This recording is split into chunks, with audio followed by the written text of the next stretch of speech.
Greetings, warriors of all houses, and welcome back to the newest episode of the Hit or Miss Star Trek podcast. If you aren't aware, we are currently in the midst of our Klingon-related series. We're reviewing episodes with a Klingon theme. And this week, we are going to be reviewing an episode of Voyager, that being Barge of the Dead, because, Bellana, Klingon and stuff. But I can't do this alone, as I always say. I'm joined once again, thankfully, by my returning usual co-host, DK. Hello. Hello, and we are joined by a returning guest. She was on the previous series of time travel-related episodes looking at Little Green Men, and she's back to talk all things Voyager and her severe lack of Cardassians. Lady Vean, welcome back. Hi, thanks for having me. Yeah, you're very welcome. Thank you. It was a very popular episode the last time, and I think we had a great little discussion and debate, and we're always talking offline, and we're happy to talk Trek, so what the heck? Why not make a podcast out of it? So, why not? Have you both watched the episode ready for this one then? Definitely. Yeah, watched it earlier. To be fair, I know Vian has because she posted about watching it. But yeah, fair enough. And DK, you managed to find 45 minutes to scrape in to watch it. I did. I managed to scrape together the time this afternoon.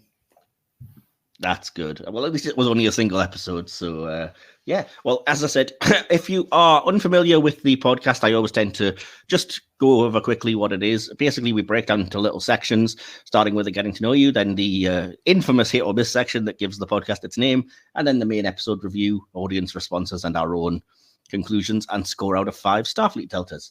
So, with all of that in mind, first of all, I was going to touch base with our people here and do the section that I call Hailing Frequencies Open. Hailing frequencies open, sir. Welcome to you both, DK and Vian. Vian, since I haven't spoken to you in a Trek capacity for a while, other than the episode for today, have you been watching anything else Trek related? You caught up with any of the new stuff or anything? No, I've been taking a little bit of a break. I've recently gotten into a podcast series that has nothing to do with Star Trek.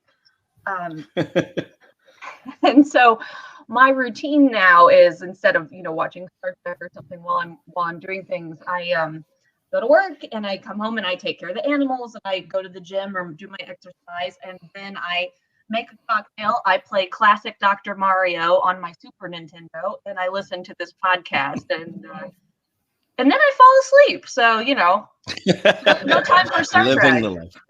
Yeah. Well, that's just not good. You've got to make time for Star Trek. Hey, especially since Trek. I know you haven't watched a lot of the new stuff, and I'm going to keep bugging you till you do. So No, I'm definitely planning to watch Strange New Worlds because I saw that Mariner and Boimler are going to be on it. And I'm like, okay. I'm excited about that, so gotta check that. We talked about that in the first episode of this series because I was asking DK his thoughts on the image of like what the uniforms all look like in live action and everything, and seeing how cool it looked to have those actors. And yeah, it was cool. I think there are another 9 episodes in this season, but that's the one that everybody's, I think, looking out for, isn't it, really? But anyway, that's cool. Yeah. And what about you, DK? Anything since the last time we spoke Trek related other than this? No, I think that's been it. I'm kind of just waiting, like Vian. I'm kind of just biding my time now until Strange New World. So, yeah. Fair enough. The only other thing I wanted to do then, because normally I would go over, how did you get into Star Trek and all that, but we've all been on together. We've Mike, I do have something Star Trek related. I forgot.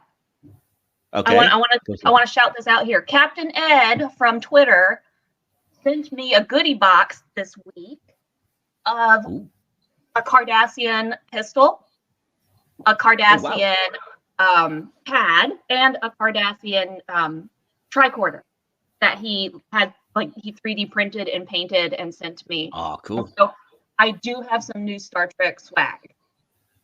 Oh, nice. Awesome. Oh, that's cool. Yeah, does he print things professionally? I don't think so. I think this was just a little surprise package for me. So nice. Oh. Very nice. Great. You see, you've got too many admirers. No such thing. Absolutely. Yes, in case you hadn't guessed, if you are new and you don't know Lady Vean, she is the Cardassian Queen, as you've probably now gathered by all of the talk. But yeah, awesome. But we're not here to talk Cardassians today. This is a Klingon-related series. So as I said, foregoing all of the questions that you will have answered on the last time, like how did you get into Trek and everything, the specific question I'm asking everyone this series is, do you have any favourite Klingon stories other than the one we're reviewing that you'd like to shout out? I don't like the Klingons, so no. Boo! Boo! Boo! Actually, Hiss! no, Dishonor! That's not true. That's not true. First of all, Bellana has always had a special place in my heart, but we'll get into that more in the episode. But I've got a special association with her that I realized particularly when I was reviewing this episode. So I had some interesting thoughts about that. But when Martok, who, fuck him for wanting to like drink on the corpses of the Cardassians, but when Martok interacts with his wife, Sorella. Okay. Yeah. I just think the dynamic between them is so fun and interesting. And it's great to see Martok, who's this, comes from a low-class background, and he's just so smitten with this high-class woman who he did end up marrying. And JG's performance whenever he's around her is just delightful. Oh, that's awesome. So you do like some Klingon things, you see? So, awesome. So yeah, I mean, that's no specific episodes, but certainly the characters. I think you'd say you like their Martok on occasion at least, and definitely Bellana, which I'm sure we'll get into as I say in this episode. But yeah, not a fan. I'm guessing of the other main Klingons. Then not a Worf fan or anything. God, I hate Worf. Oh, so many viewers have just tuned in. I hate Data, but I do hate Worf. Oh, what the? My heart hurts now. How can you hate Data anyway? not we had that conversation. I think we have. Probably, most likely. For what it's worth, Vian's views do not necessarily represent the views of the podcast or either of its hosts, just to clarify. I love Data and Wolf, but yeah, anyway. That's enough of that then. We'll move straight on, swiftly on from that one into the next section, which is the legendary hit or miss section, which gives the podcast its name. So we'll go with hit or miss. What about my performance? I'm not a drama critic. If you are new to the podcast, basically what this is that I pick random things from anywhere in the Star Trek universe, pop an image up on screen if you're watching on YouTube, and tell the guests and the audience what the thing is. Nobody other than me has any clue what's coming, so it is always going to be a surprise, so we can get honest opinions, hopefully. And then basically we're going to go around and ask if we think it's a hit or a miss, reasons why, debate back and forth, see if we can come up with a consensus. We always go to the guest first, just because, it's polite. So I have 7 for us this week because we're doing only quite a short episode. So hopefully we should have time to fit them in. So are you both ready to go? Ready. Yeah, sure. I forgot to mention, I do tend to drop in a few things that are related to the episode theme. Or the series theme, I should say. So there will be a couple of Klingon-related things, but not everything, because I don't want that to dominate the hit or miss section. So if you see Klingon things, that's why. But again, it won't be everything. And the first thing on the list isn't Klingon-related, and it is an episode. Well, it is actually Klingon-related, come to think of it. What am I talking about? Yes, it is. It's Klingon-related, and it is an episode of Star Trek The Next Generation, which hopefully you'll remember, but if not, I can jog your memories. So it is the episode titled A Matter of Honor.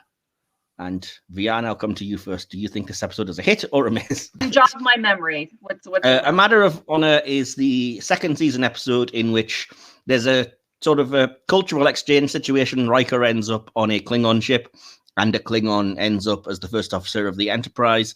Meanwhile, Wesley is off doing the Starfleet Academy entrance exam. And that's it, really. There's not really a lot else to say. Those are the 2 big plots of the episode. So... not all that memorable, it seems, to you, perhaps? No, I have the vaguest memories of this. I probably haven't seen it in 20 years.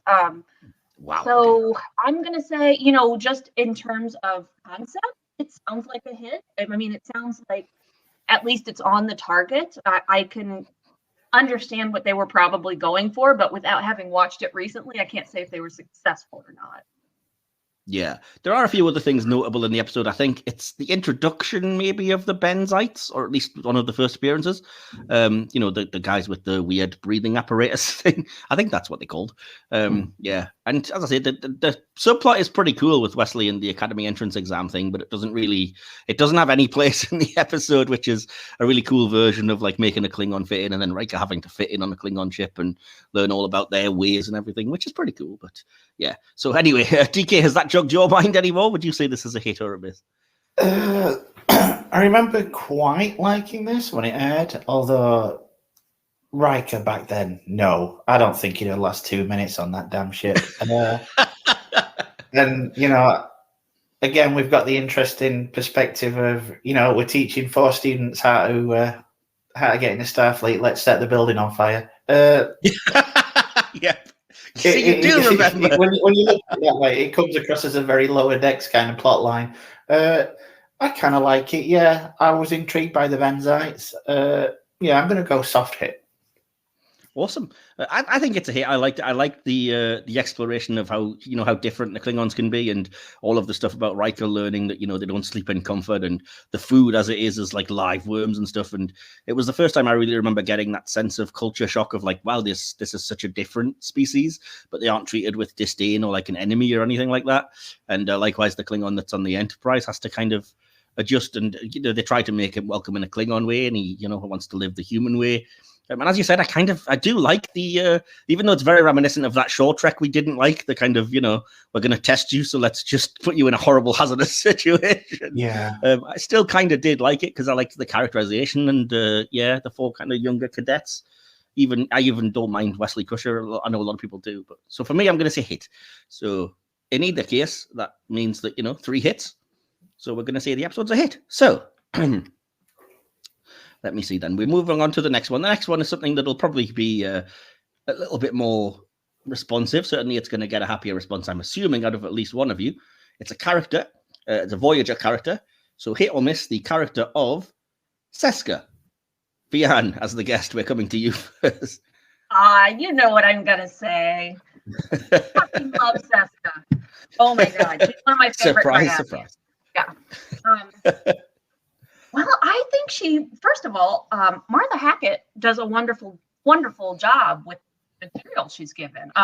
Because it would have been really easy to take her in a really unwatchable direction just from dialogue. I will say the way she is scripted is a little hacky at times.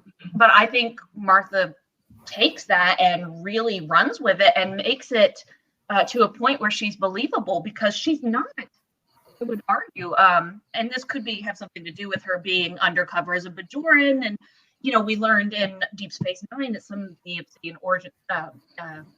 Obsidian Order agents had their memories altered. And so I don't know if maybe she went through some kind of process with that, but I would not say she's your typical Cardassian. She's much more of a sociopath. And I do think she's Obsidian Order. I don't think she's with Central Command. And I just think the things she will do and the places she'll go to and where they really took that character were great. But at the end, spoiler alert, if you guys haven't seen it, she dies. And she dies going to reach for her child. So you see this, God, I hate to say humanity, but at least this spark of she does have feelings for things, but they're so buried under this need to be in control.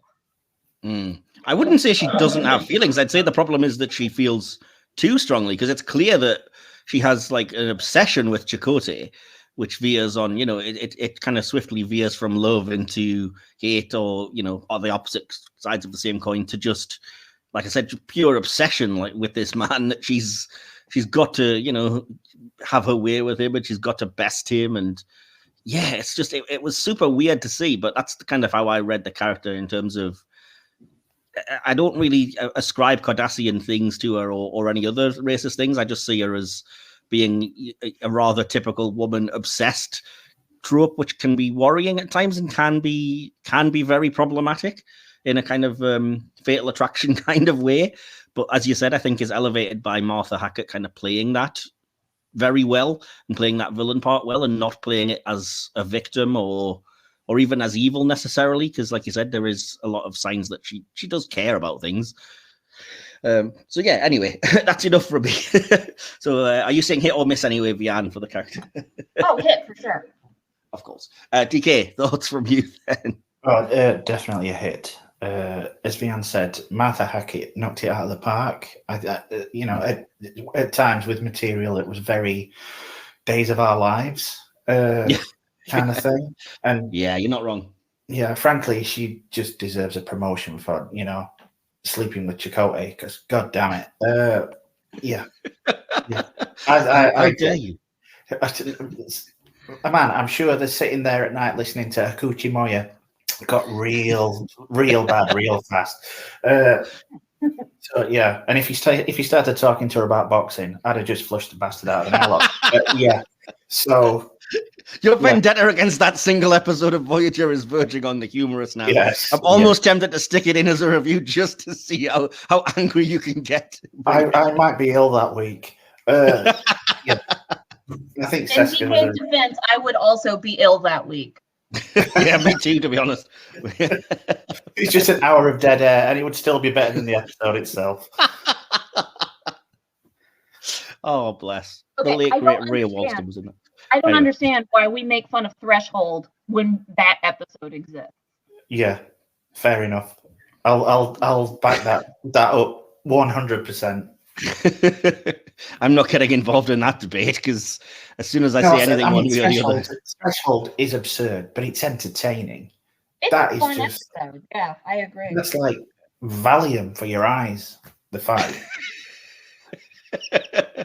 That's not what we're dealing with anyway. Seska, you say hit in terms of the character. Definitely a hit. Definitely a hit. We definitely veered a little off course there, because the fight was not the hit or Oh, miss. and one more thing about Seska is that they found really inventive ways to bring her back for a couple more episodes, like the one where they go and she has altered the holodeck program. Worst case scenario, yeah. Yes, great worst case scenario. Yeah, I mean, what a great idea. So, and you're probably thinking of Shattered as well, when they split the ship into different time periods, and one of them is when the Kazon have the ship. So they do that there as well. But yeah, I think that shows how impactful she was as a villain, in that even after she's dead, she reoccurs at least twice and is still very effective as a villain, because she's great. But yeah, it's hard to disagree. I think Martha Hackett did a really good job. I think some of the writing on occasion, like I said, can veer towards problematic and leaves a bit to be desired, whether it be a tad sexist or whether it be like very soap opera-esque. As DK said, because that kind of, is it your child thing was potentially groan inducing. But yeah, I loved the. I will say, and Vian, you're probably going to hate me for this, Martha Hackett looks a lot better as a Bajoran than she does as a Cardassian. I'll tell you that. Because the Cardassian makeup is doing nothing for her, unfortunately, if you ask me. But never mind. I will give her also credit for making the Kazon interesting to me, because I found them dull as dishwater until she turned up. I think everyone did. I think that's why she, pretty much straight away in the second season, they were like, let's give something interesting to these, slightly unwashed Klingons. So, anyway, I think we're all going to say Seska is a hit. So, Vian, put down the knife. You can relax. We didn't diss anything Cardassian just yet. So the third thing on the list, the third thing on the section for today, I'm hoping it's something we're all going to be familiar with, but I'm guessing it probably will be. It's a bit of a left field choice, but I had it on my list and I'm kind of wanting to bring it up. So hit or miss, the art of Juan Ortiz.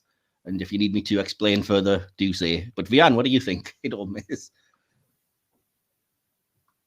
Is this a fan artist? Not a fan artist. I think it's he's kind of official. But he basically did episode posters for every episode of the original series and the Next Generation.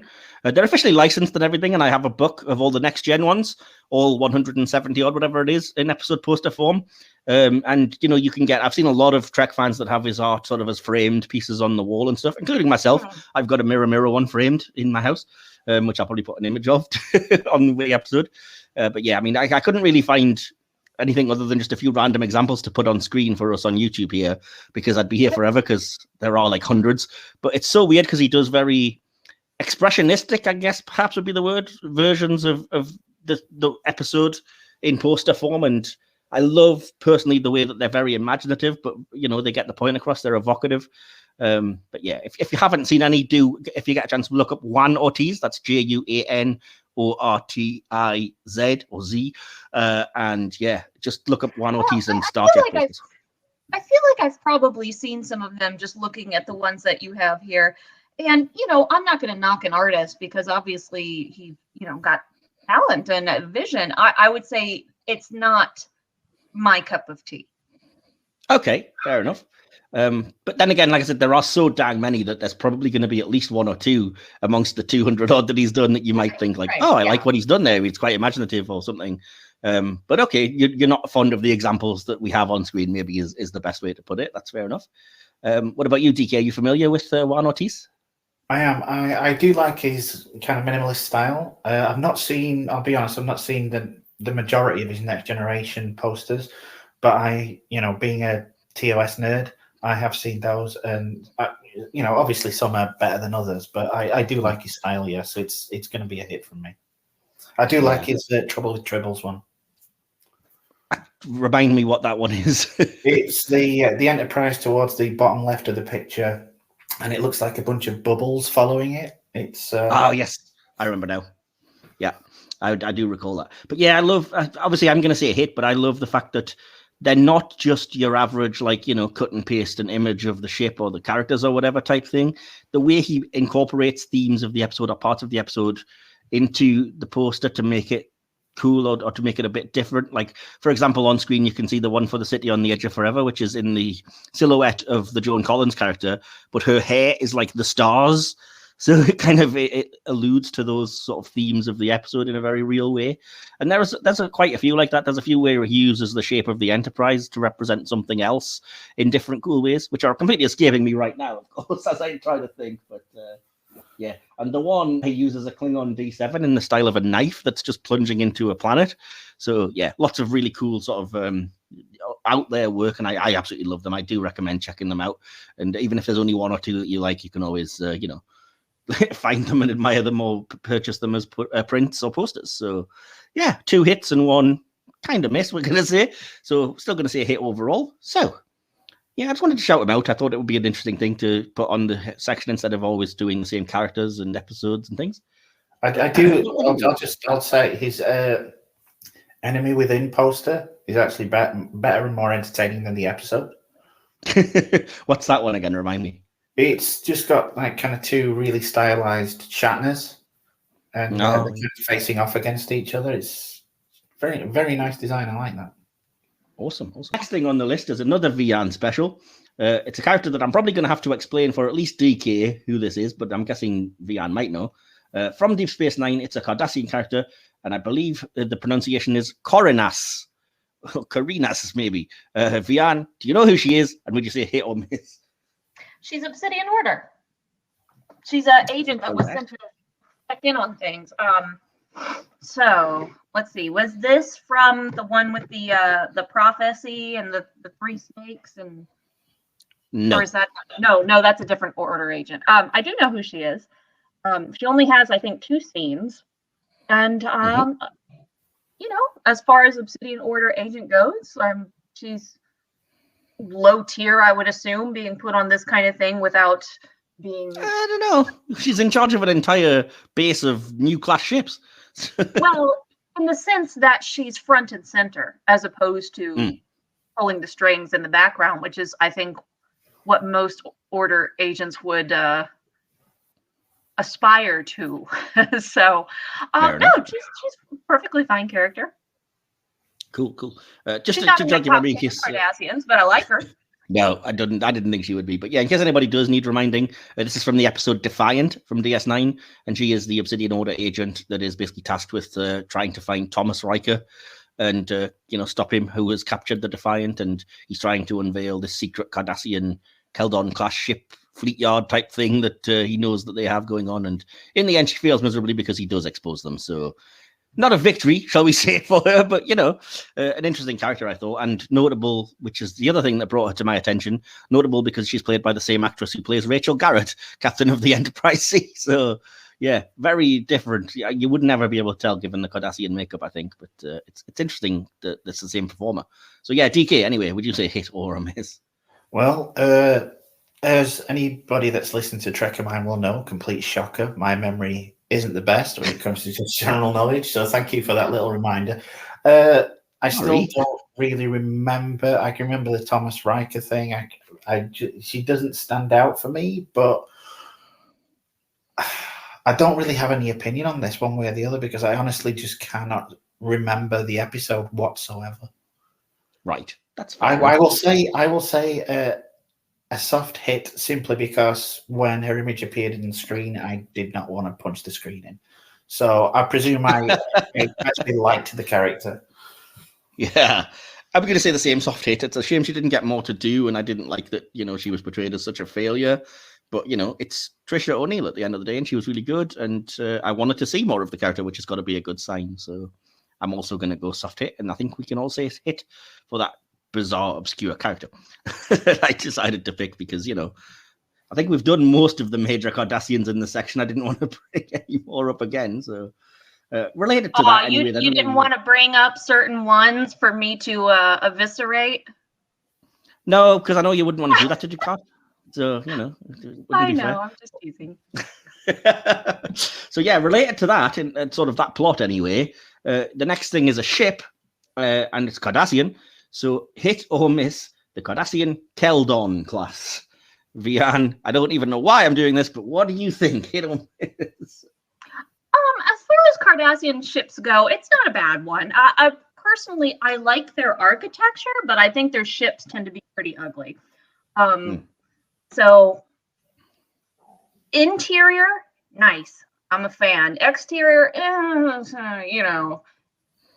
they look like bugs. Come on. I kind of appreciate their ships in that they remind me of like horseshoe crabs, and you guys probably don't have those over there. No, we do. We vaguely know them. Well, they look kind of there's something prehistoric about their ships that are cool looking, but they don't strike me as something particularly aerodynamic. Not that you need to be aerodynamic in space. So true. I always found it. Ships, I don't know. I always found it weird that they're basically the same shape as the Cardassian symbol of like the species. Yes, they're the same. It'd be like it'd be like if Starfleet flew around in Delta badge ships. Yeah. It's kind of weird to me. It's a weird design. Their ships are just weird designs. I would say I'm fairly neutral on this. Okay, so we're going to probably say either soft hit or straight down the middle, maybe. DK, what do you think? I've always kind of liked Cardassian ships. They're not particularly outstanding, but I do have a soft spot for them, so I'm going to give this a hit. Okay. Now, I don't have anything against Cardassian ships in general, but I'm going to say that the Kazon class is a huge miss for me because, quite frankly, it's just a Gallo class with a slightly different fin on the back of it. They've done nothing to it. Yeah, that's fair. Like, that's the most imaginative they could get. Like, come on, man, make an effort. So, yeah, I remember just being hugely disappointed and ticked off when I was like, ooh, you're coming this cool experimental new class of ship. And I was like, what? How are they different? And then I was like, oh, okay, you've added fins to the back. Wow. That makes all the difference. But yeah, so not a fan, suffice to say in my case. So, but anyway, it still would be called a hit because I think we went soft hit and hit from DK. So, but either way, I think you would accept my gripe that it's not different enough from the other one. So, right, where were we? The next thing, there's only a couple more. So the next thing is back to the Klingon theme. It's a movie character, just for you, DK. So hit or miss, Commander Kruge. Great Scott, what do we think? It's a hit. It's a hit. Yeah, anybody played by Christopher Lloyd is a hit. He's just a talented actor. I've never actually watched this entire film, but what? Oh my God. It's like you want to hurt me. Ugh. Yeah, well, I do what I can. So, so I'm going with a hit just from the fact that it's Christopher Lloyd. Okay, cool. Sorry, GK, you were saying hit, so reasons as to why. Yes, reasons. Just Oh, I just love the fact that he goes down, he gets one of those microbes, it tries strangling him, and he just crushes it with his bare hands. Nothing to report here. Yeah, I'm a hard bastard. Let's move on. Nice. And I just like that, when this Klingon bird of prey hits 88 miles an hour, you're going to see some serious shit. So, he channels 1.21 megawatts of star power whenever he's around. Yeah, I just like Back to the Future. But anyway, in terms of Kruge, no, I think he's really good. It is Christopher Lloyd, which is a great performance anyway. But I just love the way that the character is written, because it's at a time when the Klingons weren't necessarily one thing or the other, they weren't he aggressors is and such. essentially the template for the race going forward.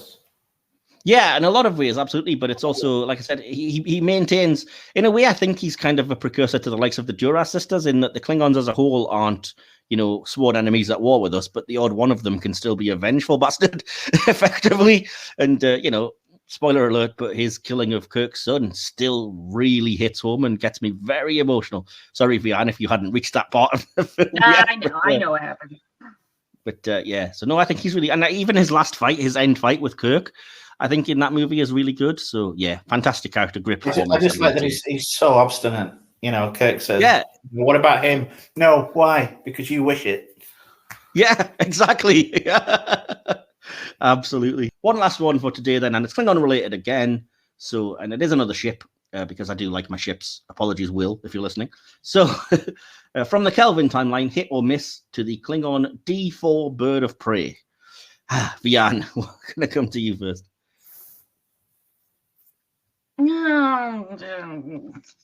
Miss. Would you like to explain reasons why, or no? I'm not a big ship nerd to begin with, and I'm just looking at the design of this, and it's like they're trying too hard to make it edgy and different. So weird. Those are almost my exact words that I have written down. Oh, really? Pretty much, more or less. Yeah, I mean, I'll get to it eventually. Okay, well, go ahead, because that's all I really... Yeah, this is a no for me. Yeah, apologies for jumping in, DK, but I just found it so weird that it was almost word for word, because I was like, it's a miss for me because it's over-designed. Like, they've put too much into it. It's got way too much on it. For a start, it's like, as I said, it's like they've tried to look edgy and like, oh, we'll take the basic shape and then, Zack Snyderize it, I guess, whatever. But yeah, and it just looks terrible. Like the basic, I unlike Vian, I love the Klingon Bird of Prey design, the original one. I think it's fantastic. It's not the sort of thing you would mess with. Yeah, but it looks like they've taken just the very basic outline of that original one and then cobbled a bunch of crap on top of it for no reason, and it ruins a perfectly good, elegant design for me. So anyway, I'm going to say miss. But by all means, feel free, DK, to say you like it. But, somebody might have to stick up for it. So what are you going to say about this? Well, you know me. I like all kinds of wacky and weird ship designs, USS Chandler. But no. In fact, do you know what? That front cross section, do you know what I see when I look at that? What's that? It's the winnebago from Spaceballs, dude. It really is. Oh my god, that's all I'm gonna say now, because you're absolutely right. It is. It's the winnebago with wings from Spaceballs. Yeah, it's a mess. Yeah, like a lot of the Kelvin timeline, they just overdid it and they over-designed, not necessary. Anyway, so miss. But if you're a fan, I can certainly see that there's lots to like if you like that aesthetic. Or, as I said, it is at least similar-ish to the original design. It's not like they went wildly left field. So no, but looking at the middle design, what kind of sums it up for me? It is over-designed to the point where it's like there's a transformer and there's a Michael Bay transformer. Yeah. Yeah, this is like the Michael Bay transformer of Klingon Birds of Prey. Absolutely. Yeah. It's like, well, you have an original design. Why did you feel the need to go this with it? So, yeah, fair enough. I also think it's smaller. Like, from my memory, it only appears in one brief scene in Star Trek Into Darkness, but it seems more like a kind of 1 or 2 person assault craft rather than like a proper ship, which again isn't really what a Bird of Prey is. But anyway, that's a very nerdy complaint. So, with that out of the way then, that's an interesting debate, and I don't think we had too much disagreement there. So we're all still friends, and we can come out of the hit or miss section and into the next section, which is going to be the start of looking at the episode this week. As I've mentioned, we're doing the episode Barge of the Dead from Voyager, which is, I believe, the 3rd episode of the 6th season. And yeah, we're going to begin our analysis of the episode.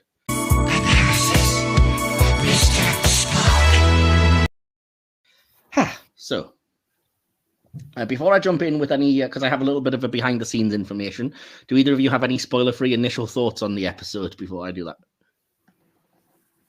No, go for it. No, I'm gonna wait. Okay, fair enough. So yeah, just to give you a quick background on this then, the basic plot line for this episode was originally intended to be seen in the Deep Space Nine episode, Soldiers of the Empire, which we're reviewing later this series. Ronald D. Moore's original idea for the episode was for Worf and the crew of the Rotaran to answer a distress call from a Klingon colony, and when they arrive, they find all of the inhabitants missing. Nearby is a lake surrounded in a mysterious fog, and when they approach it, a boatman appears and takes them to the entrance to Gre'thor. Once inside, they meet a friend of Martok's who wants them to take him with them. And then they meet Worf's father, Moog. There were a number of reasons this particular story never made it into production. Firstly, Ira Stephen Bear felt that the episode was trying to accomplish too much, showing both the realistic day-to-day operations of a Klingon bird of prey and a mythic journey to the afterlife. Excuse me. Bear also felt it was too late in the season to do such a philosophical show dealing with life, death, and hell. As well as this, the concept proved to be too complex and expensive. After Moore transferred to the Voyager staff following the end of DS9, the basic premise was modified and made to work with Voyager, and the end result was this episode. So there we go. It could have been very different, and probably not as popular if it was a Worf episode with you, Vian. But yeah. True. The Gates of Gre'thor were one of the most complicated shots on Voyager, combining a Dan Curry matte painting with Photoshop pictures, CG environment modeling, and digital muse, coals, and water that all work together, and I think look pretty dang amazing. This is a bit of a cheeky one, but despite playing her mother, Karen Austin is only 4 years older than Roxann Dawson. Hollywood, people. Enough said about that. Following the episode's completion, both Ronald D. Moore and Brian Fuller left Voyager because of dissatisfaction with their lack of control over its direction and the perceived absence of strong story arcs across multiple episodes. Barge of the Dead was actually one of several episodes that addressed Torres' strained relationship with her parents and her Klingon heritage. Okay. Scholars have offered a range of opinions on Gre'thor, with the setting and ideology compared to Norse mythology, Greek mythology, and Catholic theology. Critical response to this episode was mixed. Some television critics commended the focus on Torres and praised Dawson's performance, while others were critical of the representation of Klingon spirituality. And that's it. That's all I have for the behind-the-scenes section. A little bit of information on the episode. So anything there that shocked or stood out for either of you? Not from that, no. No, I don't like the original concept. I didn't think it would have worked for Worf. It's more or less the same, except it would have used. Yeah, but the setup sounded a little hokey to me. Yeah, it wouldn't have fit in that episode because I kind of agree. It's absolutely true that Soldiers of the Empire were already doing a kind of average day on a bird of prey story. So chucking this in randomly, because I don't even think there's time in 45 minutes to do it, really. So doing it in what would have been, like 22, half of an episode, would never have worked. So yeah, I'm kind of glad we didn't end up with that because it would have been a bit of a mess of an episode probably. But anyway, so as I say, as I always like to explain, we break our reviews down into sections, like writing and plot, acting, directing, VFX, sound and music, etc. And we don't do things chronologically because we don't want to be just a recap of an episode, which presumably you've seen. So we're going to, deal with anything that comes up and do it, in a non-linear style and just go wherever the conversation takes us. The first thing I wanted to look at, just to be a little different than the norm today, is the writing and the plot of the episode. So, Vian, as the guest, do you have anything you wanted to bring up? Any thoughts first on the writing and the plot of this? I thought it was an interesting direction to go, considering the character's history over the first, kind of 6 seasons, where she very obviously has some internalized hatred for part of her own identity. And so to take that and have her realize, man, I kind of need to deal with this. I think it needed to be done at some point. Is this the best we've seen for B'Elanna? Is this the best writing for her? No. But I think it was something they kind of had to do. I think writing wise, it could have been a little better, but there are some really great moments in it. Okay, cool. What about you, DK? Any initial thoughts before I go into little beat by beats on the writing and the plot? I unlike Vian, I don't know. I really got into this one. I've only seen it a couple of times, and as you know, I've only really watched Voyager through once. But this. I'll be honest. I wasn't looking forward to watching it again because my memory's so bad. It's always a mixed bag. Could I end up with something that I don't like? But yeah, I really like this. I really like the Orphean aspects of it, and it's sometimes it's a little on the nose, but I think atmosphere-wise, I think they captured it. Okay, cool. I had a thought about the episode. No, I liked the episode. I liked it when it aired, and I like it now. I just wouldn't say, is it in my top 10 episodes? No, but no, it is a good episode. That's the thing, and without bringing them into this, because we're not reviewing them, I do think you're absolutely right. There are other episodes that deal with Bellana's character and her struggles a lot better than this one particularly, which again this one isn't bad, just that there are others that are so good and do such a great job. But I will touch on it briefly here before we go into it later, but I will say that despite that, Roxann Dawson still does an absolutely outstanding job in this episode. She always does. She always does. Yeah, absolutely. But again, we'll get to that with the acting, but we're dealing with the writing and the plot. So first of all, I just want to go through my notes because I've made them kind of, bit by bit as I could, trying to make them relevant. So the first thing I noted is that, like Errand of Mercy that we looked at, DK, this episode straight in to the action, mid-accident that Torres is having. There's no preamble, no little pre-credit sequence or anything like that. We're just straight in with the story, which is always a slightly iffy sign because it could mean that the episode's going to feel rushed or there's a lot to try and cram in. So it's, it's a mixed bag on occasion, that one, but it was definitely interesting to see, and it definitely held your interest because you were like, whoa, okay, what's happening here? So that worked for me. I love that the Klingon debris mystery, like what was this bit of debris? Was it Klingon? Were they in the Delta Quadrant first? But the thing that I like the most about it is that Bellana comes up with the quite logical explanation of, well, it could just be the Borg assimilated a bird of prey and flushed a part of it out of an airlock. And I was like, wow, you never really hear the actual clever, obvious explanation from people in these things. So I was like, oh, wow, yeah, let's celebrate and make a big deal of it. And she does the same thing later on when she ends up on the Barge of the Dead. She does something which nobody in Star Trek ever does, and I wish they did, where she just goes, computer end program. Because, of course, you would just assume that first, wouldn't you? Why would you immediately leap to, it must be on, the ferry to the underworld or whatever. So I just love that she's never portrayed as stupid. She, even in little moments, she has the intelligence to look beyond the obvious, perhaps. So, yeah. Or to the obvious, maybe. The next note that I have here is just that when she's talking about, trying to figure out the mystery and Harry's getting really annoyed because it's 3 a.m. and then Neelix turns up. I was like, wow, Neelix is not what you want to see when you're tired at 3 a.m, is he? I don't know. Neelix turning up saying, I've replicated so many barrels of blood wine. That I could live with. especially when I've been dealing with Harry all that time. And Harry's saying, no, I can't figure it out. It's 3 a.m. I just want to finish. And part of me just went, and that's why you're still a freaking ensign after 7 years. Okay, that being said, I actually paused the episode there and I messaged Garrett's wife to tell her, I said, you know what? I'm watching this and it's such a simple scene. But Garrett was so real in that moment of that, just like, oh my God, can we stop? It was just very genuine. And so many times Harry has the worst writing on the show. And I just thought that the way it was such a genuine, real interaction between those two. And I really appreciate what Garrett did with that. Just this little inconsequential bit of dialogue. Yeah, I would agree with you, Vian, because again, we're kind of quite used to seeing the whole Starfleet, let's, go all hours and do our best. And we're just so happy to be here, gosh darn it. And I really related to Harry in that moment when he was like, look, I'm no closer to an answer. It's 3 a.m. I want to go to bed. Can we just look at this tomorrow? Because my word, we've all felt like that, haven't we? At times. So yeah, fair enough. I always felt weird because it's obvious, like from relatively early that this scene is not reality per se. It's like Torres's, I guess, hallucination or dream before dying, as they call it. But in terms of the dialogue, there was some really good stuff in when Tuvok is kind of, revealing that this isn't reality because he starts criticizing Torres. And then you basically get his and Torres's opposing descriptions of a bat'leth.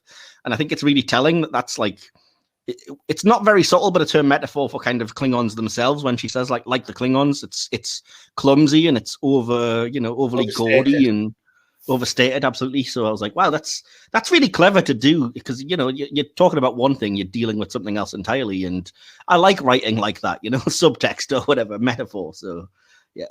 And it's interesting that Tuvok representing the other side in her subconscious is, no, if you actually cared enough to look, it's elegant, it's balanced, it's designed for a purpose, so again, it's interesting that when you know the context, this could be the two warring sides of her psyche reconciling her heritage, I guess, in a way. And again, I like that about scenes where it's not just two characters talking and who knows what it's about, Yeah. Did either of you think anything of this scene or no? I love that scene. Yeah, I did pick up on the overstated as a a general thing about Klingons. Definitely. And you, Vian?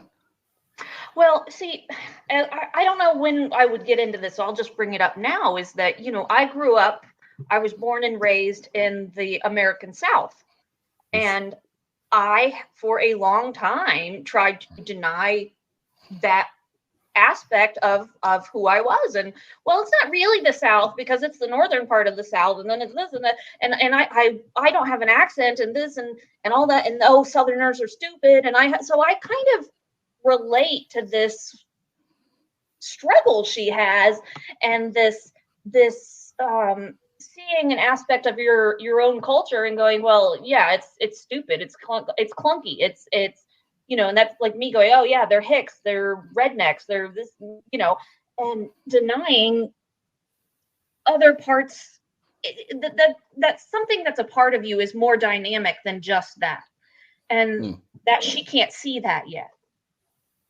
Yeah. So I think, without wanting to get too deep, I think it's also worth noting that, like a lot of Trek, it can function as a metaphor on all kinds of levels. This kind of internal hatred of yourself. So I can imagine I absolutely, I'm not downplaying your relevance at all. But we've all felt a little bit like an outsider, or like there's part of ourselves that we can't deal with for whatever reason.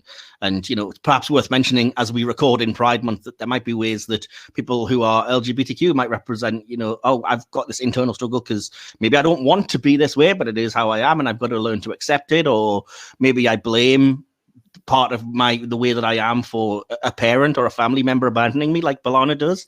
And it's interesting that, like I said, it can be a lot of things to people, but it's also dealt with quite sensitively. And with Roxann's portrayal, it's always, I always related to it, even though I can't specifically place any one moment of relevance. But as I said, we've all felt a bit outsiderish, and we've all felt, I think, like we hated ourselves at one time or another. So I always kind of loved those moments that spoke to me on that level. And I was always more, in line with Bellana when she was dealing with like mental illness and depression personally, as opposed to self-hatred. But not that I don't particularly have that, but it's just one of those things. But yeah, did you think something similar about that, or does something about it, speak to you in any particular way that you want to mention, DK? Not to the extent that other people might have. I mean, where I come from, I'm not a particularly big fan. So I do like to deny that. I deny that as strongly as possible where I am now. But yeah, not to the point where I'm more. I have more problems when with regards to the depression, the mental health aspect of things, and not so much an identity. But as you say, everyone at some point in their lives looks in a mirror and doesn't like what they see. Yeah, and I mean, like I said, I've referenced sexuality, but it could also be.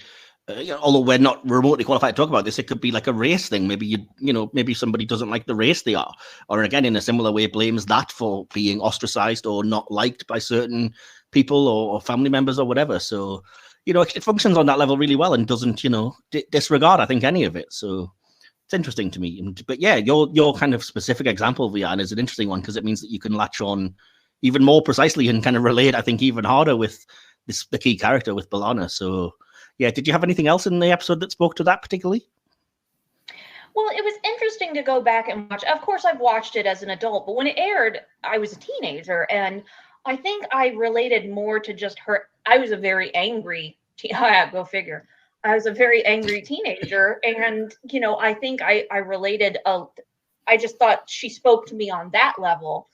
And going back and watching it as an adult, even just yesterday, was when I kind of realized, because only in very recent years have I begun embracing the fact that I'm from the South and saying, yeah, I'm from the South, as opposed to I used to try and hide that and downplay it. And so going back and watching it now and seeing her kind of, okay, I'm going to try and reconcile this part of myself. And she's still fighting it the whole way. And because she doesn't know what she's supposed to be. And, being a liberal, neurodivergent, chronically ill, bisexual woman from the South, I'm like, yeah, I get that.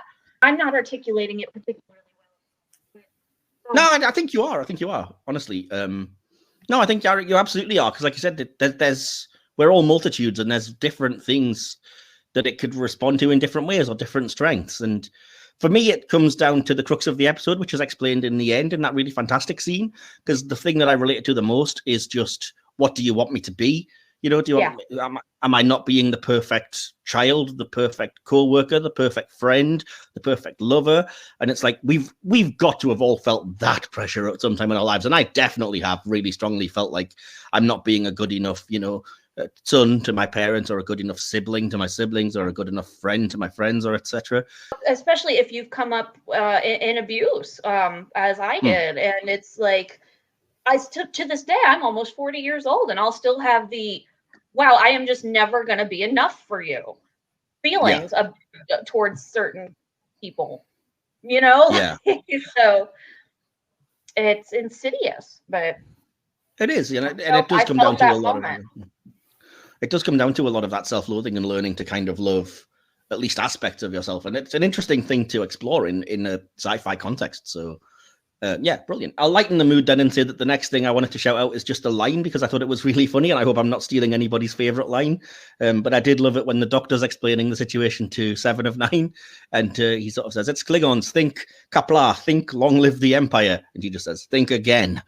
It's just a nice pithy bit of dialogue. And yeah, I also kind of like that Klingon drinking song. I don't know why. It stuck in my head. So the next thing I wanted to deal with is kind of a running thing throughout, and it's basically, again, the subtext that is not very well hidden of Bellana looking upon Captain Janeway in the same way as her mother, and the kind of link there. So you start with Janeway in the initial fantasy land area, whatever, calling her Lana, and her saying, my mum used to call me that, and Janeway's response, oh, well, I'm in good company. And then it's Bellana who brings up her mother to Tom and says, did you know she put me in a Klingon monastery? She's on my mind because it's 10 years since we last spoke. It's an unfortunate anniversary. So like, she's obviously got her mother on her mind specifically as well, and that's why she's projecting that. And then again later on with Janeway, when she won't let her do with this dumb ritual to half kill herself or whatever, and she's like, well, you're just like my mother is dedicated to Starfleet principles as she was to Klingon honor. And I'd like to think you're proud of me, but mum never had the chance to be, and I just want her to know me the way that you do. I don't want her to die thinking of me as a disgrace. And so I was like, it's interesting. So is there a little bit of this, like, again, there's ways you can interpret this, but is there a little bit of like guilt that she's got this mother figure that she has a better relationship with? Is there a little bit that still doesn't think she's good enough for Janeway in that level? Or it's fascinating. And then you literally get Miral in Janeway's uniform and saying request denied at the very end, which is like, all right, now we're not remotely subtle at this stage. But yeah, I was interested to know what you guys think of the comparisons between those two characters in the episode. Well, I didn't really think of it as having a guilt aspect now until you say that, but I can definitely see where she might feel that way. Certainly there's going to be a link in her mind between these sort of, I use a maternal figure because I wouldn't exactly call Janeway, but a female authority figure. Yeah. So, Yeah, because I'd argue her mother's not very maternal at times either. right, exactly. Yeah. So I think there's probably a link up in her mind, probably that, she was never enough for her mother, and she probably is going to deal with that kind of issue for her entire life because, the formation of attachment styles and the way we process things, there's certain things once they're hardwired in, they're there forever. And there are studies that say, the way your parent speaks to you as a child becomes your inner monologue.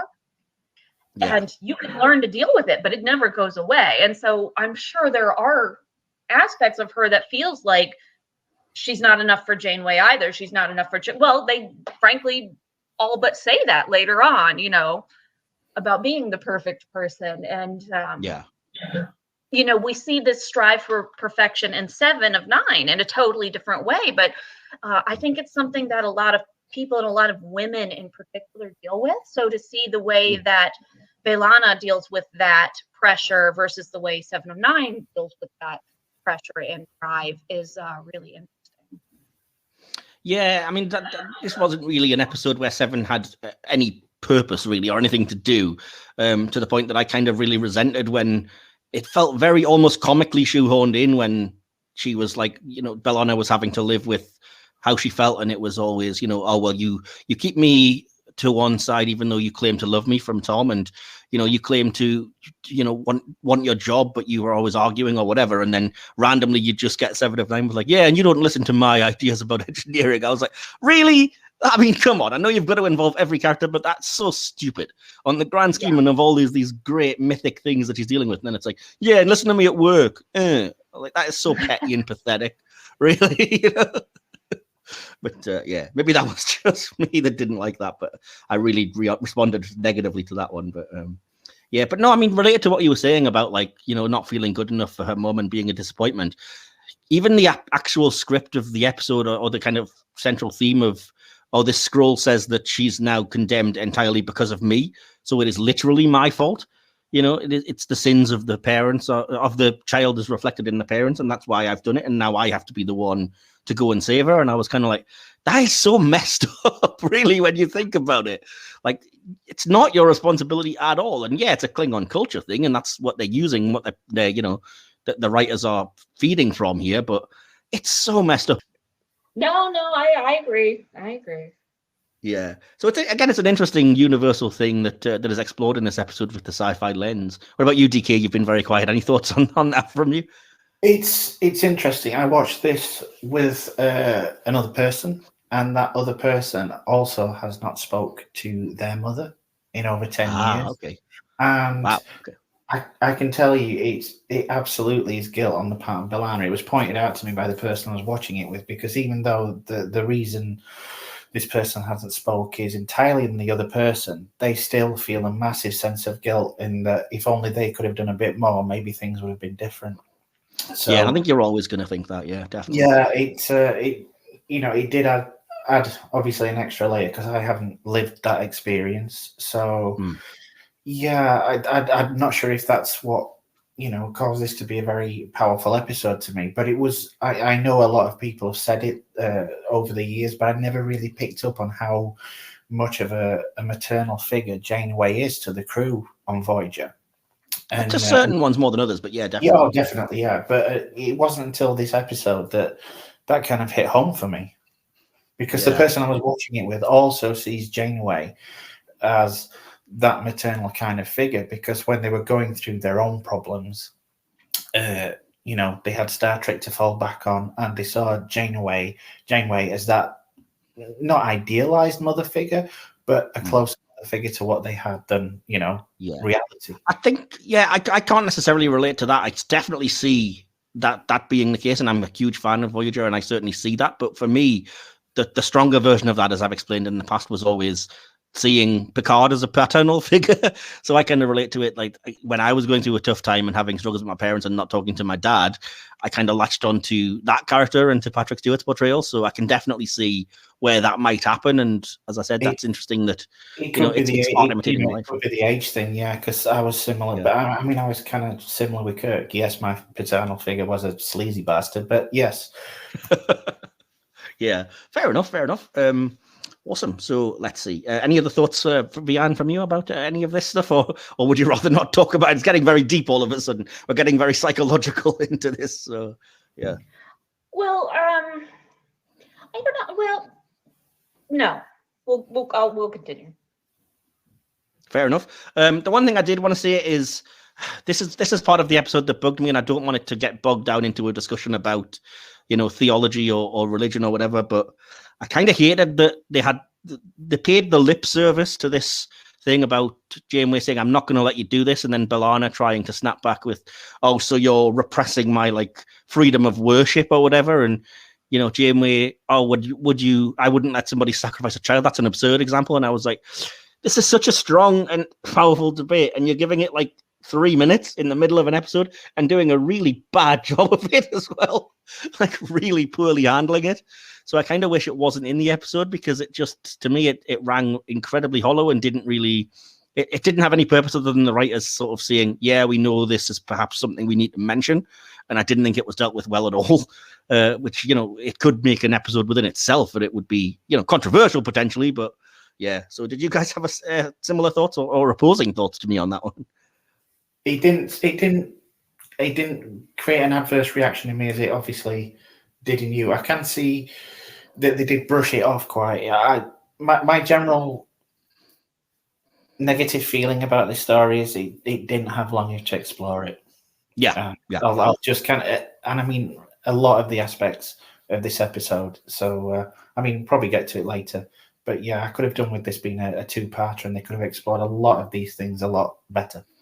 Yeah, I fully agree with you. I think it's had more than enough to be a two-parter, and it does feel very rushed in the old style, we've got to cram everything into 44 minutes kind of thing. So, even in the day and age of streaming where you can have episodes that go to an hour or an hour and 5 minutes or whatever, I think it would have benefited from having a bit more space to breathe. But no, The thing that bugged me was this idea of well, there's this, it's so stupid and I hate it. And I don't know why this bugs me, but this idea of there's this ritual I can do that will place me near enough to death that will then send me to the afterlife, and therefore you have to let me do this. And then Janeway just does, and just like Paris, I'm yeah, I can't believe that Janeway would agree to this either. It's beyond stupid. And me, I'm a person of faith, but I also would never really expect a Starfleet captain to be yeah, kill yourself. Why not? Yeah. Again, it's going back to time limitations. It's a quick way to get from point A to point B. Yeah, that's the thing, though, as I was thinking about, how would I correct it? And I was do you know what I would probably do is just have her, for whatever reason, still have, internal injuries or something and fall back into the coma so that she doesn't have to voluntarily be well, kill me, and then I'll go back and we'll do it this way. And it's this entire plot is just so gubbins. It's just nonsense. I have to disagree with that.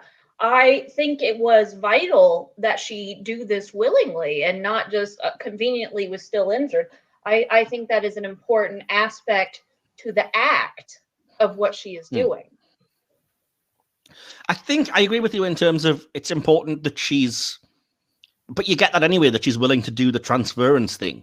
If you'd had some kind of discussion about, oh, if ever I ended up in that situation again, I've learned there's a thing I can do. I don't know. I'm not a writer. I don't know. Something I can do where I could take her place or whatever. But yeah, I have to disagree. I think the pacing on this episode is tight, but I think it works in its favor. I think if we did stretch this out to 2 episodes, it would be a little cloying. I agree that the scene between, B'Elanna and Janeway discussing whether it's okay. It's short and to the point, but it was a necessary conversation. But I think if we started to stretch this plot into a 2-parter, it would just be, it would ruin the flow.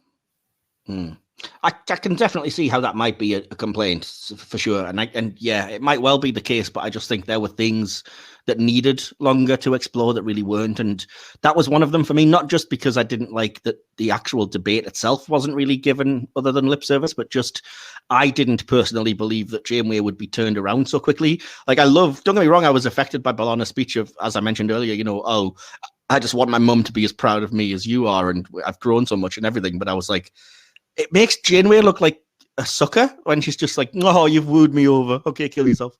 I was like, I really don't buy that she would just switch her allegiance that quickly, just from one like, oh, but I love you so much kind of thing, and it's just like, I don't know. I don't know. I just didn't buy it for whatever reason. Does that make sense, or am I just being harsh? Maybe. No, Being again. harsh, Mike. No, Okay, well, sorry. I'm going to say it again. We just bring our experiences to the table. It is what it is. Fair enough. Yeah, I mean, I don't mean to, just shit on it, but for me, it was just that one particular thing was just like, yeah, I don't know.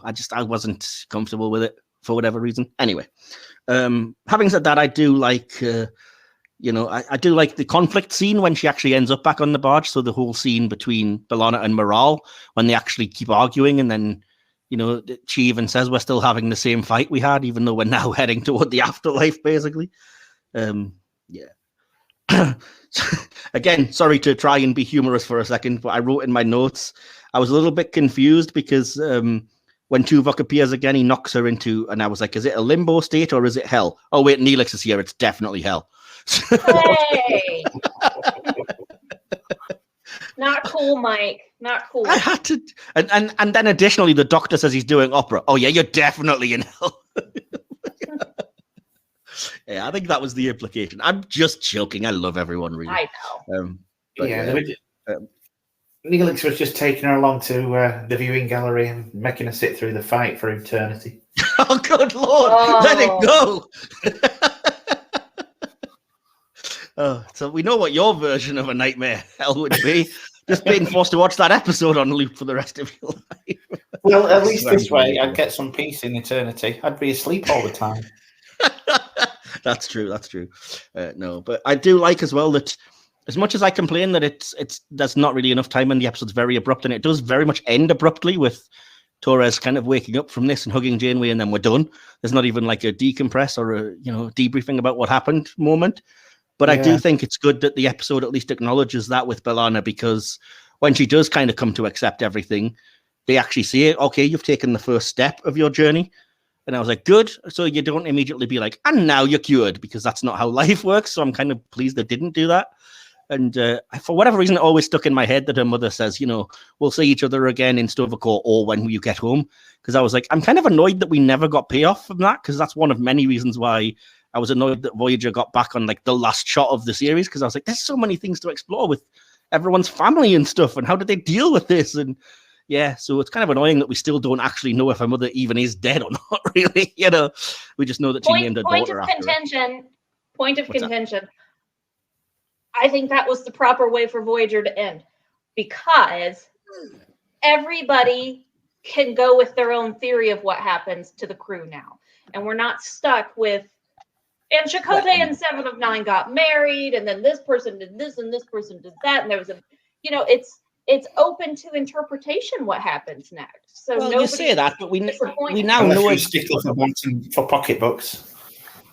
Oh, I mean, even now, Prodigy and Picard have given you the answers for most of the crew members of Voyager as to what happened next. So, well, that's fine, but at the time, they didn't, and I think that was the right thing to do.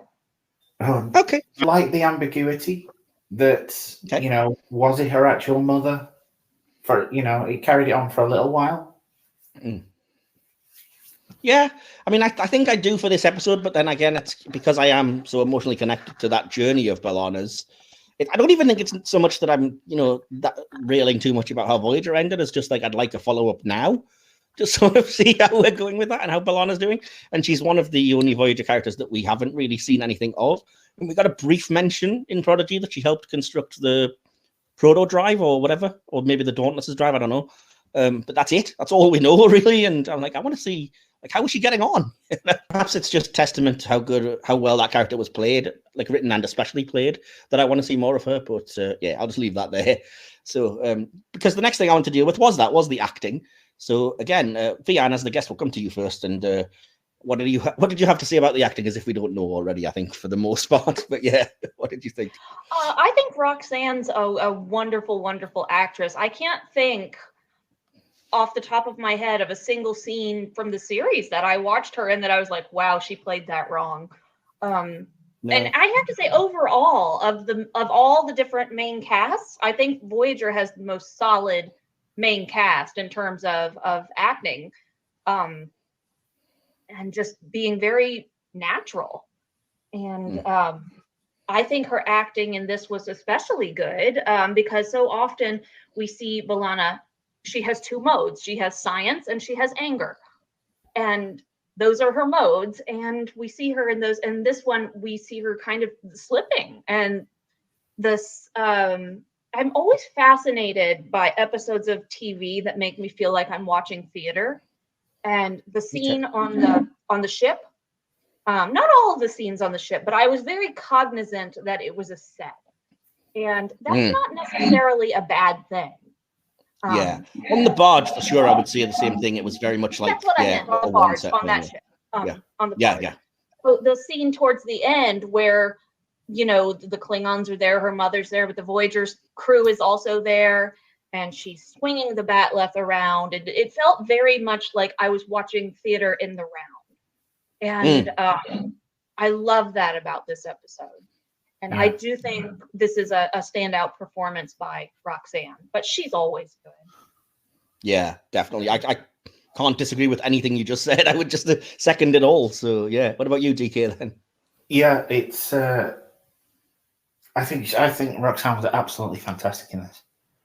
I again, with only seeing Voyager through once, it never really made that much of an impact. So it kind of, I'm not going to diss it and say I always went into it thinking it was bland. I'm just saying it whereas I grew up with, obviously, original series and Next Generation, that kind of thing, it never really made that much of an impact. So to go in today and see this, and as Vian said, it's almost like you're watching it being performed on stage. And as I say, it just really gripped me, and I think she was outstanding in this.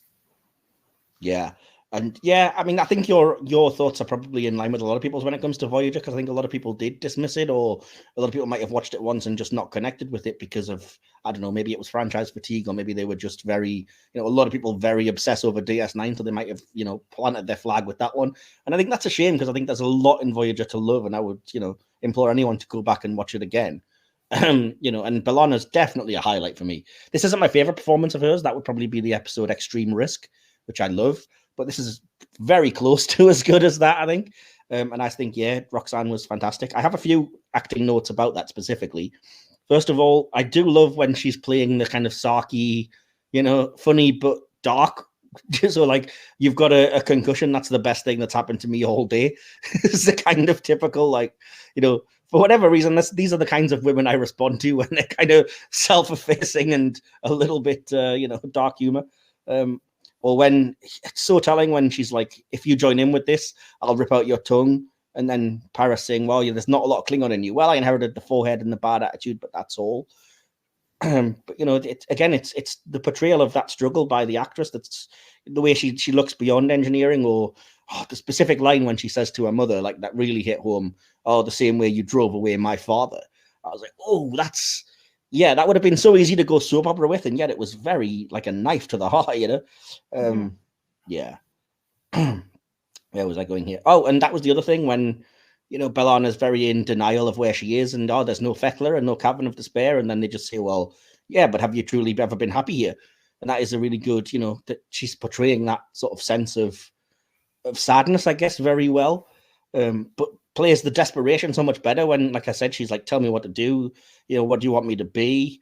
And they only just want her, basically, and she doesn't know how to defend herself, but ultimately makes the choice to just throw the weapon away, which I think is a very, again, fantastic metaphorical moment of, like, lower your defenses, basically, and just let people in and accept yourself a bit more. So very powerful stuff. And like you said, all just in the performance, which is so good.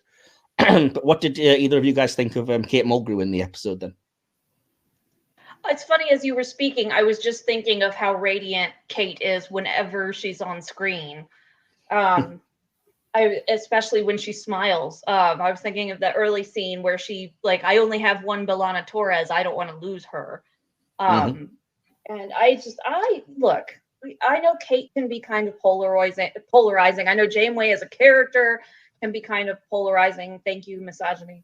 But I think Kate's absolutely brilliant. I think she's a brilliant actress. I think the things she did with Janeway, even in these very small moments are just absolutely incredible. And I think she really went to places that I would never have thought to go with the character. So I think even in these very, very tiny micro moments of the character, I think she gives it absolutely everything she's got. Yeah, absolutely. I didn't even know Janeway was that polarizing. Maybe I just move in the right circles, but I've never felt less than, loving the character and the actress. So, yeah, maybe I'm just not dealing with a-holes enough in life. But no, I always think Kate Mulgrew's fantastic, and I think she was here. Like I said, she's basically the co-lead of the episode with the kind of maternal side of things, and you do feel that genuine affection from B'Elanna without it being stated. And that said, even when she's portraying the nightmare version, when she like spits about, oh, you have nothing to celebrate, you are dishonorable and everything, I was like, she's even great at this, even though it's completely 360 from where she's been the rest of the episode. Mm-hmm. She plays that part really well, and you can definitely see how she ended up with a voice acting role in Prodigy, because just the performance alone, you don't even necessarily need the visuals, and she can sell you on anything. So, which isn't to say I don't want to see her again in live action, because I do. But anyway, DK, any thoughts? Yeah, I mean, she can just be on screen for a short amount of time, but she never gives it anything less than just perfection for me. I think she's a fantastic actress. Yeah. The other one I wanted to mention that I almost didn't there because I've got it as a note is that I was really moved when she has kind of let B'Elanna do this, and she just sort of under her breath just says, "Kapla B'Elanna," just to nobody. And I was like, oh, that's so sweet. Such a touching moment. So yeah. Anything, I've just kind of lumped everyone together into a few lines, but do you have anything on everyone else? Well, I already mentioned, I think that was a nice little moment for Garrett and giving him a little real moment. I think I know you like the song, the drinking song. I could have lived without that, because it felt to me like, okay, once they introduced 7 of 9, it became the 7 of 9 show. And they could not let B'Elanna have one episode without 7 having her moment in the spotlight. And it just bugs the shit out of me. Well, no, that's literally what I meant earlier when I said, like, they've obviously got to shoehorn that character in because she's so dang popular. And it just comes off as ridiculous in that end scene when it's like, yeah, you don't listen to my engineering ideas. And I was like, get out of here. What are you even doing here? There's but no even at the point start, when in you go into the mess hall, it feels kind of shoehorned in, and you just think, oh. Yeah, like Vian saying, it's like, because 7 and the Doctor are the popular kind of duo of the series, let's give them a scene, even though you could have lost that easily and it wouldn't have affected anything. I'm completely with you on that one, yeah. Awesome. Anyway, I can't disagree again. Sorry, Vian, but no, I see what you mean. Even though I did like the song, it wasn't because it was 7 and the Doctor or such. It was just I like the actual song. Yeah. No, I get that, but I could have lived without that. It's especially as a woman and a young woman at the time, is that it was so important that this show was being headlined by a woman, and it wasn't about, wow, this woman's so sexy. And that's what it became. And I wanted to hate 7 of 9 for that, because I'm like, we just can't have one thing where it's not a woman in a skin-tight outfit who has to be unattainably hot, because we got to cater to the male gaze or else the show's going to go off the air. We can't have this woman-led cast. And so it became about her. And then even in this episode, it had to have this moment where she sings and gets all the attention. It was like, oh my God, can we not do this for one episode? Yeah, so, it just kind of undermined the message of the episode, where they're saying, B'Elanna, it's enough that you're you, but you're still not 7. Yeah.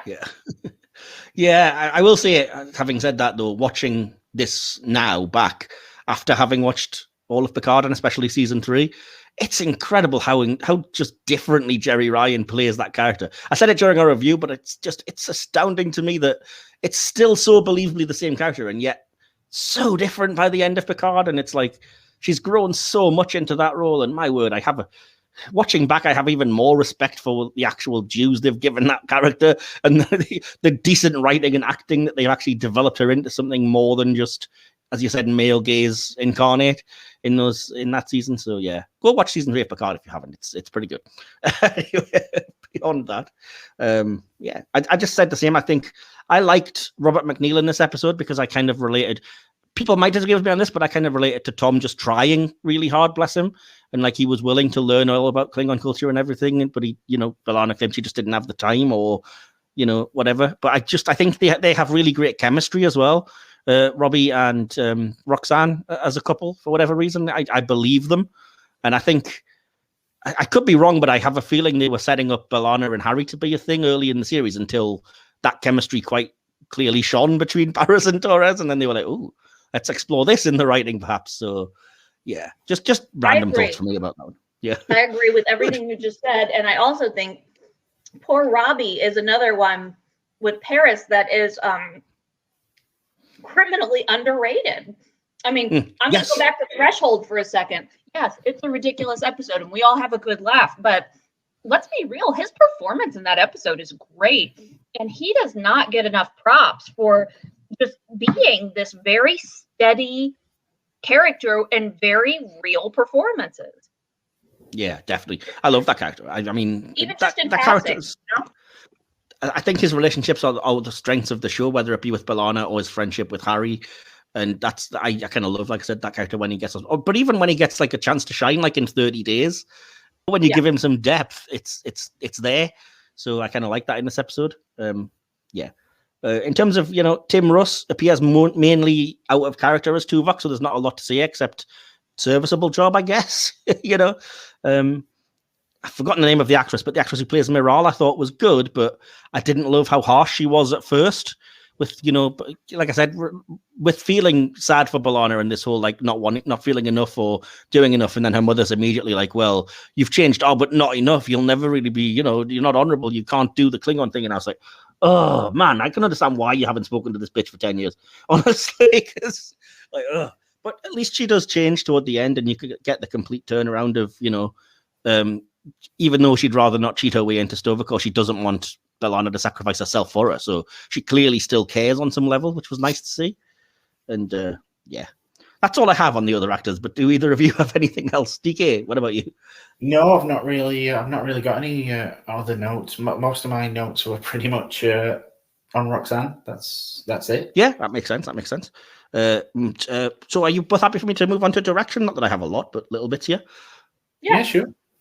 As I say, TV direction is always a tricky thing because television is very much, you're just following what's been established and you can rarely make a mark. But I did notice a few things. The first one being in the opening scenes, the way that they chose to shoot from under the glass table to show you the Klingon artifact and the way that it bleeds and almost that horror movie type scene, I thought was really cool and very well done, very unsettling. As well. Yeah. Yeah. Good. I'm pleased about that. That's good.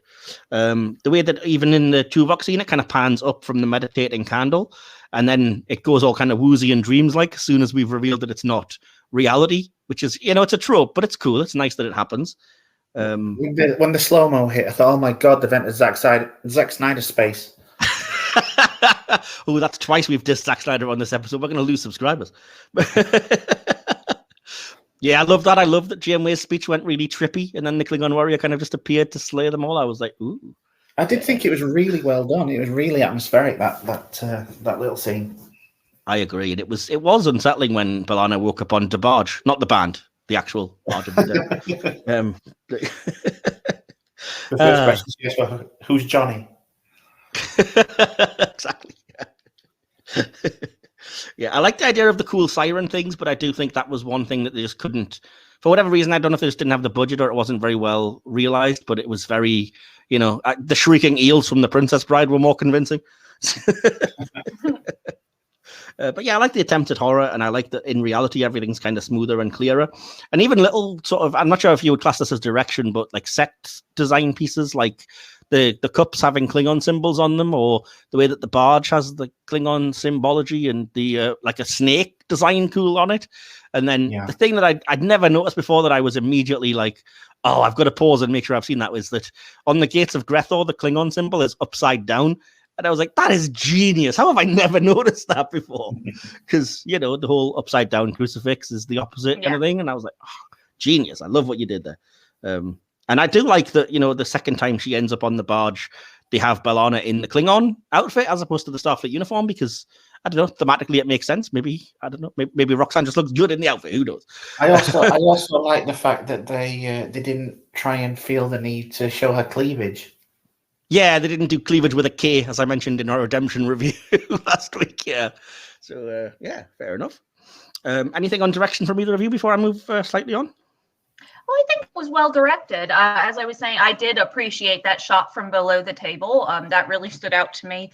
But also, and as I was saying earlier, is I really am fascinated anytime a TV episode can make me feel like I'm watching theater. And I do chalk a lot of that up to not just the set design and the acting, but to the directing and the way they guide how it's going to play out. I appreciate that about this episode. And one thing I did want to touch on, and this is probably more of a writing thing, but when you were talking about the date of Gre'thor, it made me think of it. And I have one little bit of a pet peeve with Star Trek and the way they tend to write alien culture, particularly religion, is that it plays very heavily on the same Christian mythology that in afterlife there is a place of punishment and there is a place of joy, or like there's a heaven and there's a hell, and we're just going to call it different things, but it's the divine treasury, it's Sto-Vo-Kor, it's heaven, it's like prophets versus power rates and whatnot. Yeah. And to think that they would not, as an alien race, have just a completely different idea, like it has to somehow be related to the same human concepts, kind of irks me. Having said that, I do like, and it's not actually not from Voyager, it's from an episode of Deep Space Nine, but it's emphasized here. I do like this idea that they put forward that the Klingons basically, the first Klingon killed the gods that made him because they decided they were more trouble than they were worth. But then, you have the idea that he was then sentenced to be the ferryman, as it were, to ferry the souls of the dead to Gre'thor. Although you do kind of then question, sentenced by who? You just killed the highest power possible, surely. So, but whatever, we'll go with it. But yeah, I do like that there's a bit of a difference there. It is even though it's not something I agree with, obviously, or whatever, but it was a unique way of looking at it. So as you said, it wasn't quite so. Yeah, it's the same thing with a different name. So I always like when they go a bit more alien with things. But anyway, and the other note that I have, just very briefly on visual effects, I really liked the way that the shuttle crash into Voyager looked at the start of the episode. Just apropos of nothing, but I love ships and things, and so seeing ships crash was a bit of a yay, boom moment. But anyway, so that's literally that's my notes done. Unless you guys have anything else. No, I've pretty much got to the end of it. Awesome. Well, what we'll do then, we'll jump into our favorite character moment and line, then I'll give the audience response. There's just a few of them, and then conclusions and scores from all of us. Spark analysis. So, Vian, you're the guest, so we'll come to you first. Who would you say is your favorite character in the episode? This might be a bit self-explanatory, but I don't know how it could be anyone other than Bellana. It's her episode, it's her story, and it's her journey. So the other characters are supplemental. I mean, really, she's doing the heavy lifting. The other characters, nobody has a lot of screen time, I would say. Except maybe Janeway, but even then, she's just the catalyst, the foil / catalyst for Bellana doing this thing. And are we doing favorite lines as well? No, we'll go around one at a time. So we'll go to DK and ask who your favorite character is, please, DK. Vian said it pretty much more eloquently than I ever could. Spot on. And I think the same thing. I would say Bellana, just because, again, fantastic performance, but also just the relatability of that character in this episode, I think is fantastic. So yeah, 3 out of 3 for Bellana then. So yeah, what was your favorite moment or scene in the episode, Vian? Well, I think there are a lot of really good micro moments in this episode, but for me, it's got to be at the end where she's swinging that left and that final, who do you want me to be? And she's just losing it. She's always very, if she's not angry, very controlled. And even in her anger, it's often controlled. And when that mask starts to slip, because she's just, I don't know what to do. Somebody tell me what to do, in that moment. And that's just the heart that goes into that line was brilliant. Awesome. TK, what about you? It's been mentioned on more than one occasion, the way it does feel like you are watching a stage play with the set. And I like the initial setup on the barge where she first meets Kortar and that little explanation. Effects wise, it doesn't look amazing, but it just grabs me totally. Awesome. That's fair enough. And I picked the same exact scene as Vian, but again, I couldn't really explain it as eloquently as she did, other than that it's the focus of the episode and it's what it's all heading towards. So yeah. Vian, what's your favorite line in that case? It's probably the "Who do you want me to be?" Okay, fair because, enough. It would have been so easy to do that line wrong. Yeah, she nailed it. Yeah, she hit it without it being like melodramatic, if you know what I mean. Yes. So I think, completely agreed. DK, what about you?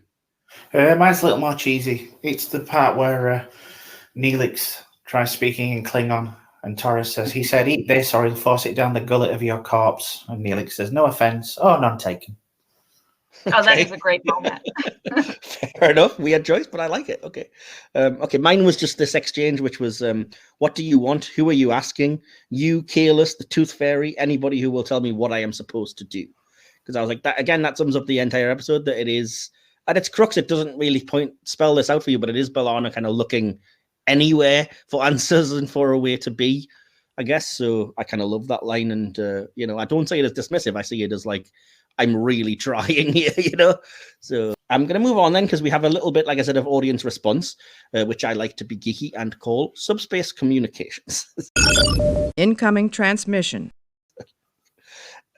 So these all come from either Instagram or Facebook groups. This first one is from Edmund Pollux, who says, "I like Barge of the Dead for a few reasons. I always have a lot of fun when they delve more into Klingon mythology and spirituality. This episode is a good vehicle for that. Roxann Dawson gives a really good performance. She's usually awesome, but this one is a standout for me. And I really like the solemnity of Eric Pierpoint as Kortar. Finally, Brian Fuller was nice to me at a con years ago, so I have to enjoy this. Ha ha ha. In all seriousness, it's not my favorite, even in comparison to the season that it is in, but it's a solid one that I enjoy revisiting now and again." So, okay. On Instagram, Jordan LaForden, who we've heard on the podcast before, says, "Bellana's arc is one of my favorites in all of Trek. This episode is so meaningful after so many seasons of her wrestling with being Klingon and being so vocal about her disdain for her mother. I love how this adds so much to Klingon lore, and I'm a sucker for a good faith versus science story. Plus, curly-haired warrior armor-wearing Bellana is bae. Love this episode." Oh, Jordan, you have taste. Over on Facebook, Becca Morgan says, "I really love how complicated this episode is for Bellana. She goes through so much." And just one person on Twitter responded, and it was at Charlie Darwin, who says, "Barge of the Dead is one of my all-time favorite Star Trek episodes. The exploration of Klingon lore fascinates me, and Bellana Torres is one of my favorite characters in Voyager. So when an episode is centered on her, I'm likely to love it by default." So that's everyone else's thoughts and your thoughts out there. Now we come to our thoughts. And again, we always like to go to the guest first to be polite. So, Vian, do you have a conclusion for us and a score out of 5 Starfleet Deltas? I'm going to score at 4. It's a solid episode. It's a solid Bellana episode. I think they maybe explored this issue with her a little better in other episodes. The one where she's genetically engineering or trying to genetically engineer her own child.